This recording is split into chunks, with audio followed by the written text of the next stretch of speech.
Video 46, 2 minutes in, right when I'm nearing the mob spawning room. I played through the entire dungeon up until now in peaceful mode because I didn't want any random monsters spawning or anything weird going on. But I did need to change it over to normal for this particular fight.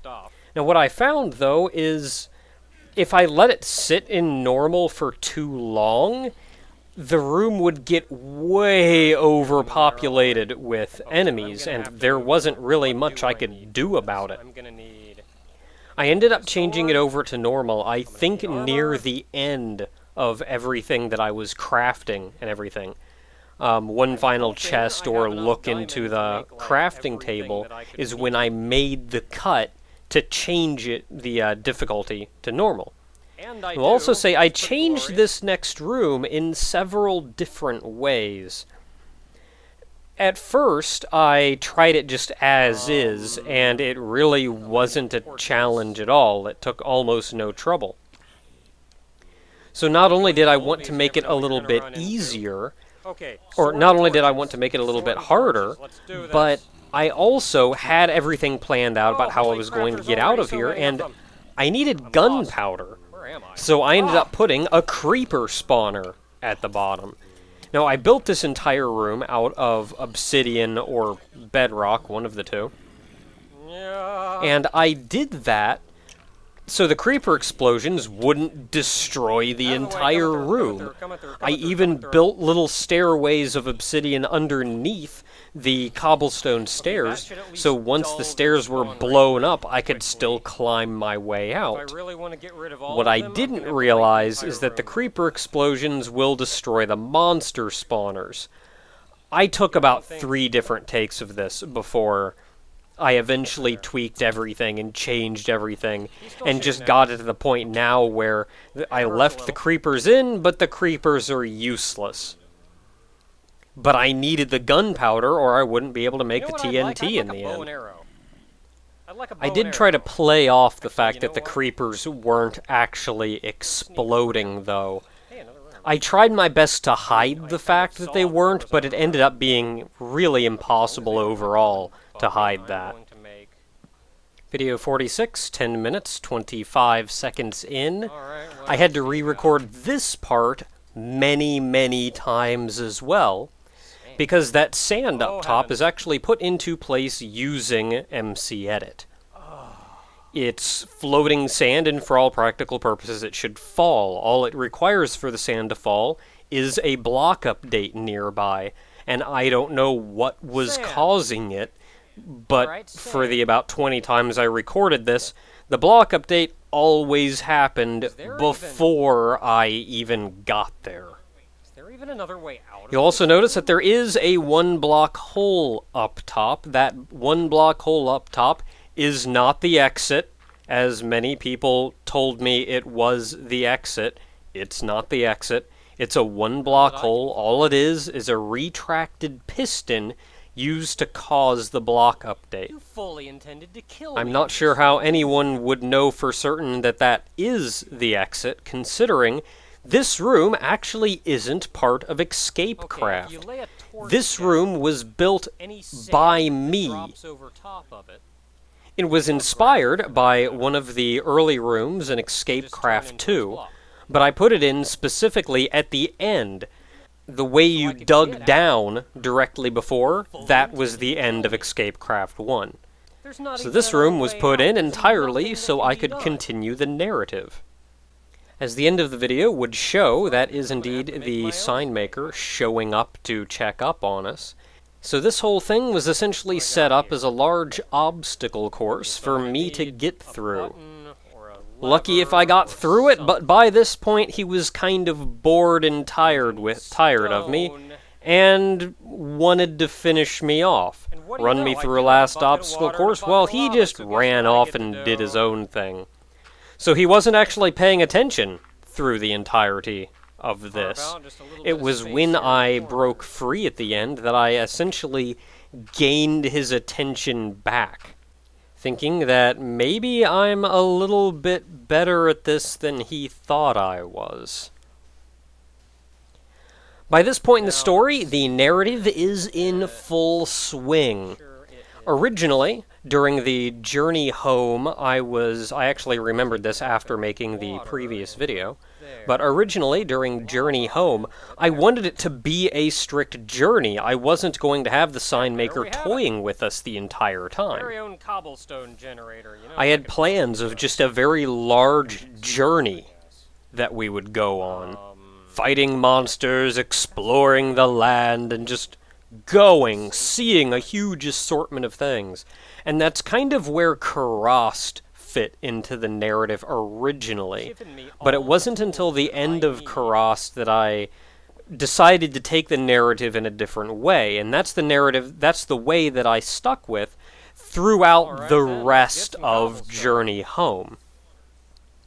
Which is essentially running from dodging the sign maker, falling back into his hands and the like.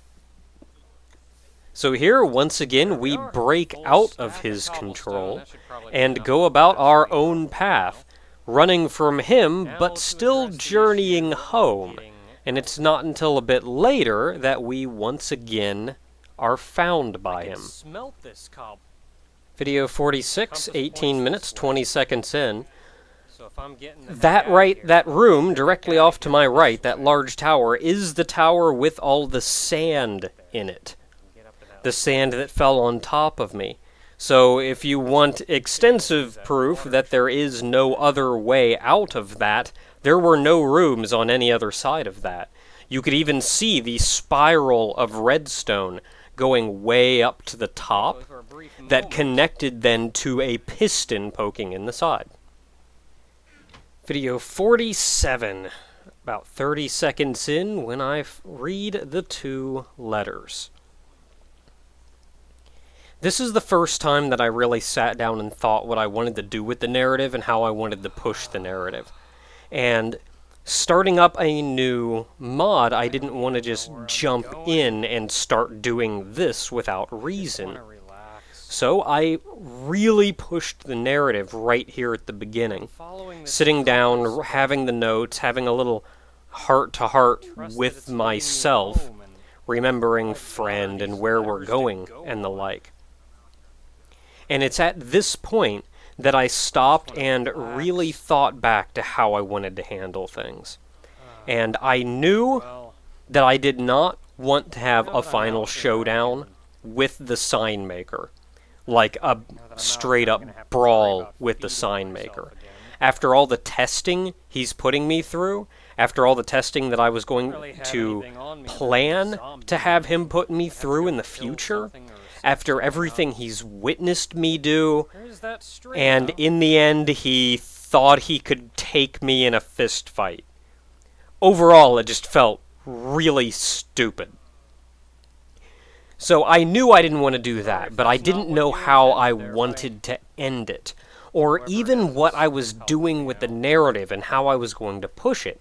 Other than that, we had some mysterious beings out there who were helping me, and then the sign maker himself, who had been sealed away, and I helped him get free.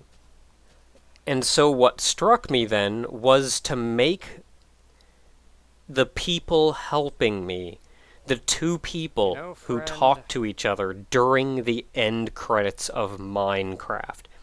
The reveal for that one there was that one of them referred to me as the player of games. Which is then what the two referred to the player as during the end credits to Minecraft. It wasn't until I neared the end of Better Dungeons that I actually came up with my final idea on how I was going to do things. At this point, I was mostly thinking that the sign maker was still just some kind of malevolent god that was toying with me. But I had come up with the idea that it was the two people from the end credits that were helping me, that they knew about the sign maker, that they knew what he was doing, and that they wanted to help me without expressly helping me. I will also say that this is the point when I finally came to the conclusion that the compass didn't point home. As they referred to it in the map, it pointed forward, but not necessarily home.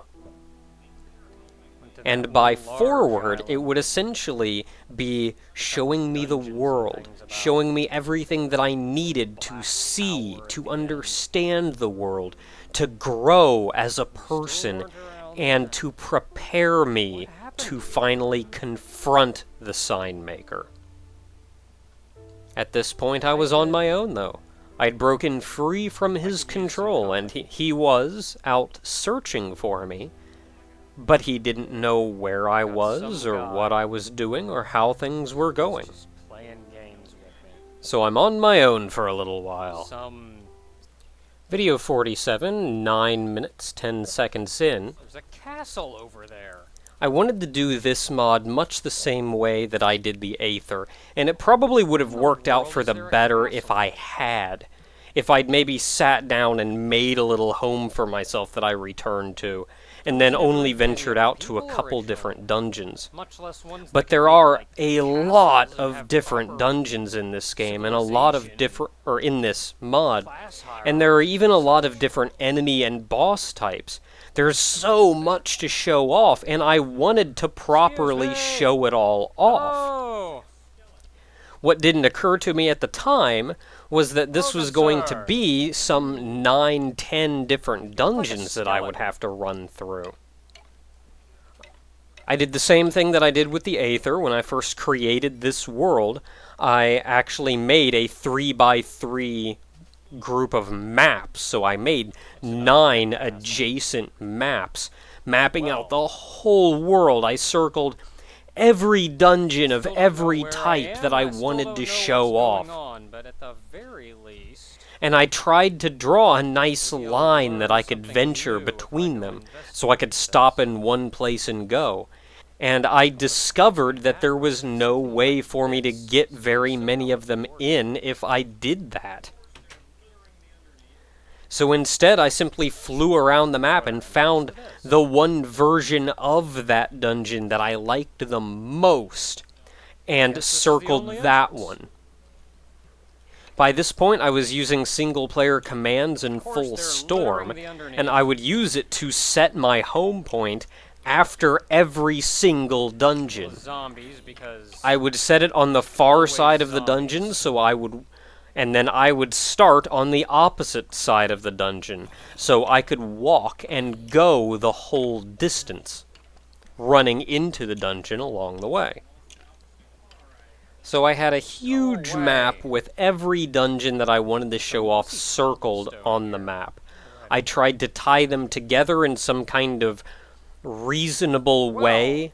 Like at the end of one video, I would wander into a snow biome, and then I would start the next video in a snow biome, and go from there. Video 47, 21 minutes in, I rush back underground to heal a little and not die. I was actually playing this entire mod on easy as opposed to normal. And for the most part, I did this because as long as you're careful and approach the enemies not stupidly, like I did here, fighting off 100 of them at once, the whole mod is actually reasonably easy. And changing it over to a harder difficulty really only adds health to the enemies, which just makes something that's already a little tedious even more tedious. Hi there. So, for the most part, I played it on easy. Video 47, 26 minutes in.